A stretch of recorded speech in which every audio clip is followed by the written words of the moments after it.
नमस्कार माऊली. दररोज आपण सूर्यनारायणाची प्रार्थना करतो आणि या सूर्यनारायणाच्या महतीनं तर मला नतमस्तक व्हायला होतं. कारण हा सूर्यनारायण केवळ आपलं घरच नव्हे तर ही सगळी सृष्टी नव्हे, आपलं मन सुद्धा उजळून टाकत असतो. जसा देवासमोर लावलेला दिवा त्याचा उजेड घराबाहेर तुळशी वृंदावनापाशी सुद्धा जातो, तसंच भगवान सूर्य नारायणाच्या श्रद्धेचा दिवा मनामध्ये जर तेवत असेल तर त्याचा प्रकाश सर्व विश्वामध्ये जातोच. म्हणून हे आदित्य राणूबाईचं व्रत हे घराच्या सुख समृद्धीसाठी आहेच, पण त्याचबरोबर आपली वैयक्तिक समृद्धी आणि आपल्या वैयक्तिक प्रगतीसाठी सुद्धा याचं फार महत्व सांगितलेलं आहे.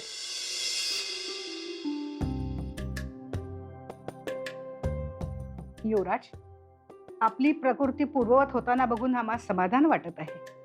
होय राजमाता, वैद्यराज यांनी दिलेली औषधी खरोखर गुणकारी आहे आणि त्याचा उपयोग होताना दिसतो आहे. केवळ त्यांच्या औषधीमुळे नाही युवराज, मुख्यत्वे त्या औषधी वनस्पतींमुळे आपले प्राण वाचले आहेत. त्या औषधी वनस्पतींचा सिंहाचा वाटा आहे हे विसरून चालणार नाही. केवळ त्या वनस्पतींचाच नाही तर त्या दोघींचाही सिंहाचा वाटा आहे.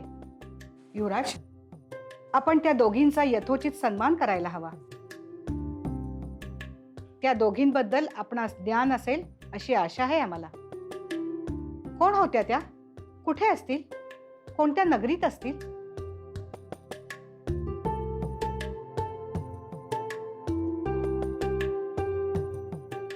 माते, आपण हा प्रश्न विचारून मला देखील संकटात टाकले आहे. युवराज, असे का म्हणत आहात आपण? सजग, कारण त्या दोघींबद्दल मला काहीही ज्ञात नाही. त्यांचे घर कुठे, वास्तव्य कुठे याबद्दल काहीही विचारणा झाली नाही. कारण त्या प्रसंगी मी शारीरिक दुखापतीने त्रस्त होतो आणि मला असे वाटले की सजगने त्यांची संपूर्ण माहिती घेतली असेल. झाले. तुम्ही दोघं स्वतःला शूरवीर म्हणवता आणि ज्यांनी आपल्याला जीवदान दिलं त्यांच्याबद्दल काहीच माहिती नाही. आणि या दोघींच्या बाबतीत इतके निरस कसे? आता कसे शोधाल दोघींना? माझ्या जीवात शांतता लाभत नाही.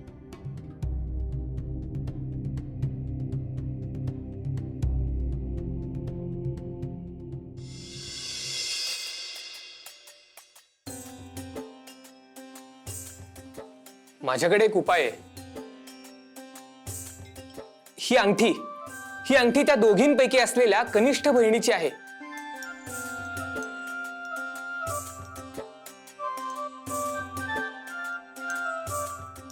तेव्हापासून ही अंगठी माझ्याचकडे ठेवली होती. म्हणजे ही माझ्याचकडे राहिली होती. ही अंगठी ज्या बोटात बसू शकेल अशा सर्व कन्यांना राजवाड्यात बोलून घ्या आणि त्यातूनच सजग आणि युवराज त्यांची निवड करतील.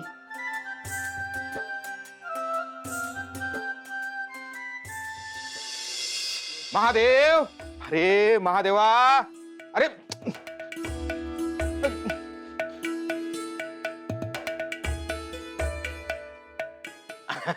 या या या.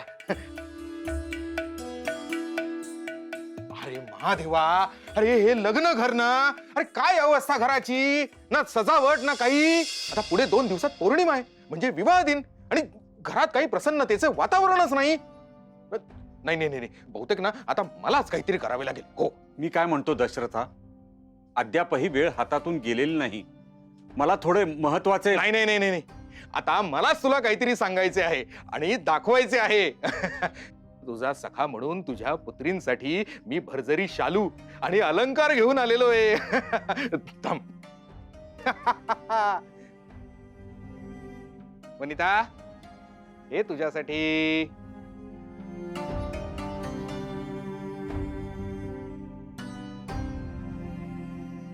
सरिता, हे तुला.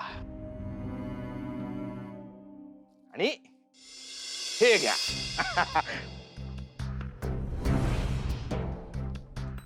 तुझ्यासाठी ही रेशमी वस्त्रे सुद्धा आणलेली आहेत.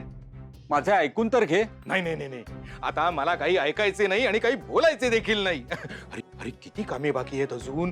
देवाणघेवाण, सजावट, पुरोहित. आणि हे बघ, वधू पक्ष म्हणून तू अजिबात काही संकोच करू नकोस. अरे हा तुझा सखा आहे ना, काय जे हवं असेल ना ते अगदी मोकळ्या मनानं माग. चला चला, समीप आली लग्न घटिका, समीप आली. शुभमंगल, सावधान.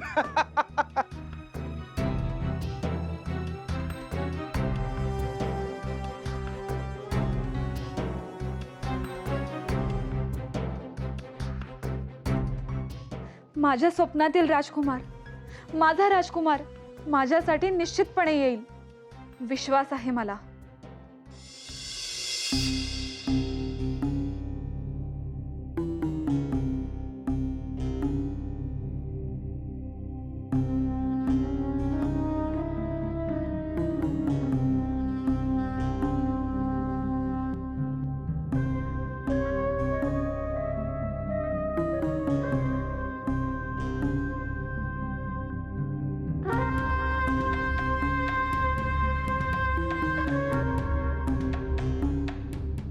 वनिता, तू आणि पिताश्री नेहमी हीच तक्रार करत होता ना की मी कधीही सूर्योदय होण्यापूर्वी जागी होत नाही.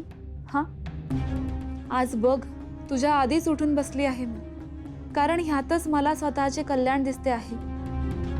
तू माझ्याकडे शब्द मागितला होतास आणि मी तो देणे मनोमन टाळले होते, कारण जे घडणार आहे ते मला त्याच क्षणी जाणवले होते. आणि म्हणूनच मी या घरातून निघून जाते. शक्य झाल्यास तू आणि पिताश्री मला क्षमा करावी, क्षमा करावी.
ताई, ताई, ताई, ताई, ताई, अगं आज तरी उठ ताई. ताई,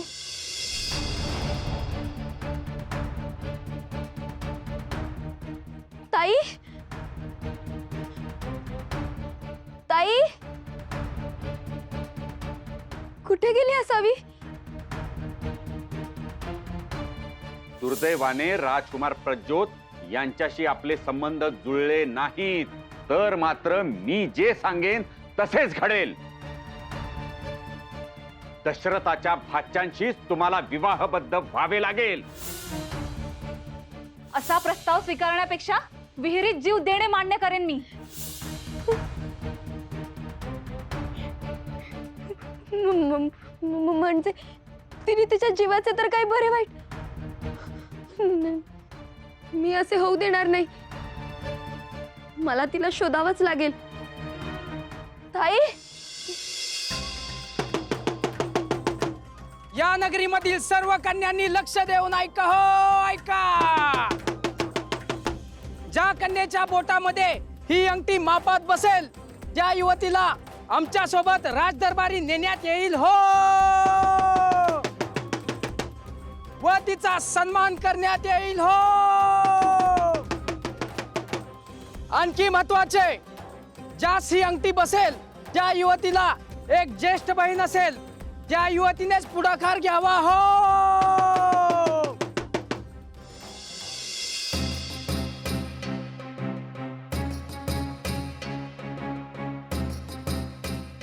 तुला ही अंगठी बसत नाही.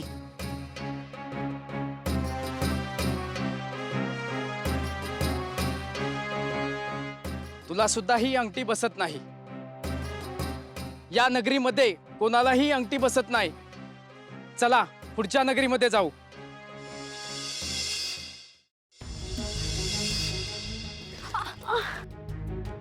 अगं डोळे फुटलं का काय तुझं? कुठं पळून बिळून चाललीस का काय? नाही. तू सरिता ना, महादेव पंतांची थोरली लेक? होय. पर उद्या तुझं लगीन ना? हो हो. मग इकडे कुठे चालली? लगीन आहे ना उद्या माझं. लगीन घरी कापडं भरपूर असतात, धुवायला घेऊन चालले कापडं. पण अगं नदी तर इकडे राहिली, तू इकडे कुठे चालली? घाई गडबडीमध्ये जरा वाट चुकले, इकडेच जाते आता. मग जा की आता नदीवर. होय जाते. हा जा ना मग. हो हो हो हो जाते. हा.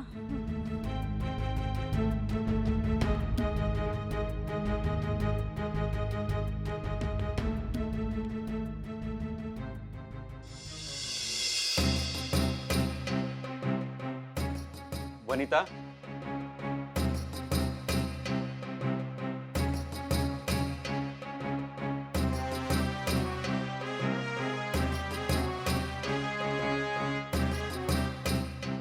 पुत्री, मला तुझ्याशी थोडे महत्वाचे बोलायचे आहे.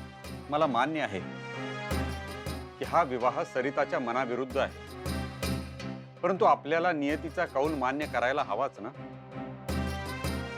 सरिता केवळ अविचाराने वागते आहे.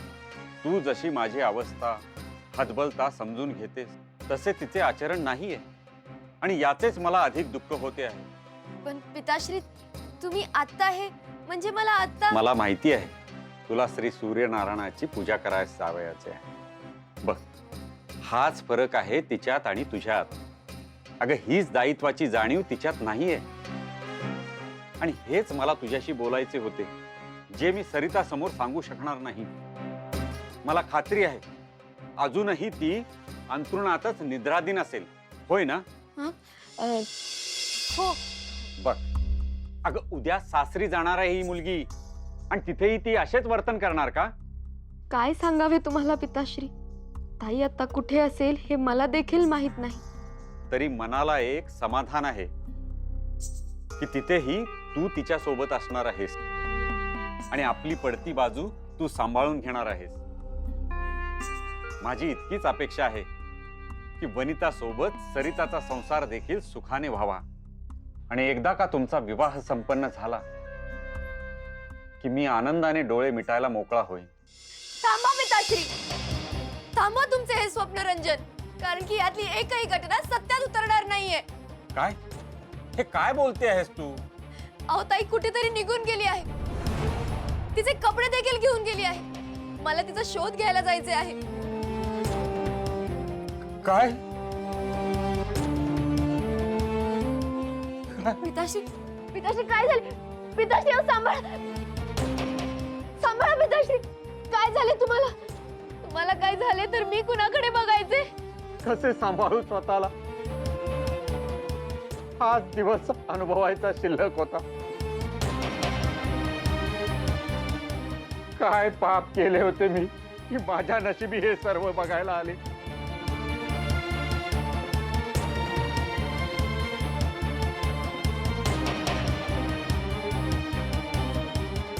हे घ्या पिताश्री, खूप काहीही वाईट घडणार नाही.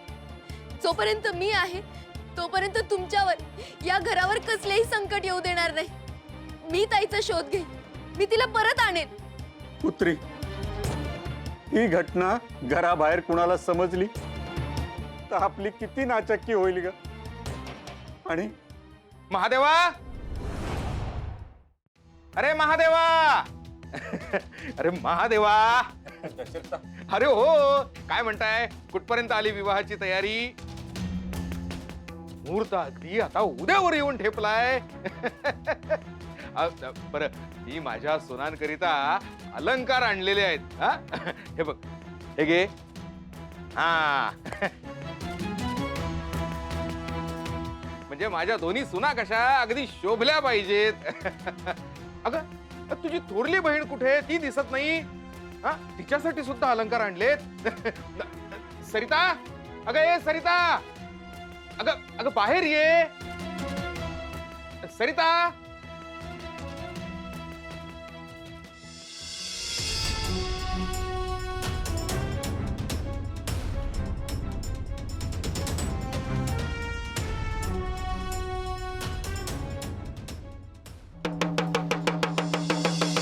ऐका हो, ऐका. या नगरीमधील सर्व कन्यांनी लक्ष देऊन ऐका हो, ऐका. ज्या कोणी कन्येच्या बोटामध्ये ही अंगठी मापात बसेल त्या युवतीला आमच्या सोबत राजदरबारात नेण्यात येईल हो, व तिचा सन्मान करण्यात येईल हो. आणखी महत्वाचे, ज्या कुणास ही अंगठी बसेल त्या युवतीला एक थोरली बहीण देखील असेल, त्यांनीच पुढाकार घ्यावा हो.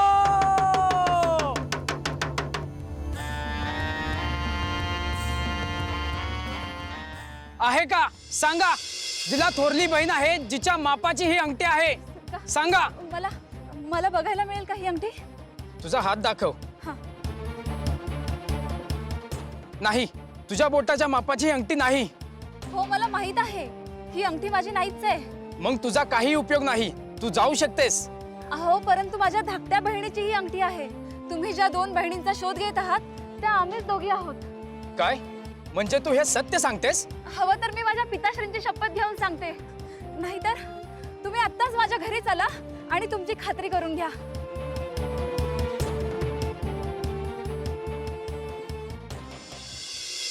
माऊली, कसोटीच्या क्षणी आपलं मन काय विचार करतं, काय निर्णय घेतं, यावर आपलं चारित्र्य अवलंबून असतं. हीच आपल्या निर्णय क्षमतेची कसोटी असते. असं म्हणतात की कितीही कठीण काळ आला तरी खोटं बोलू नका, सत्याचंच आचरण करा, कारण सत्य हा आपल्या मनातला खरा तेजस्वी दिवा आहे. त्याच्या प्रकाशानेच आपल्या अस्तित्वाला खरा अर्थ येतो माऊली. हा आंतरिक दिवा हाच त्या भगवान सूर्यनारायणाचं सूक्ष्म रूप आहे. आणि आपण जर खोटेपणाचा आधार घेतला, असत्याचा आधार घेतला, तर तो दिवा विझून जायला विलंब लागणार नाही माऊली. म्हणूनच म्हणतात, उतू नका, मातू नका आणि घेतला वसा टाकू नका.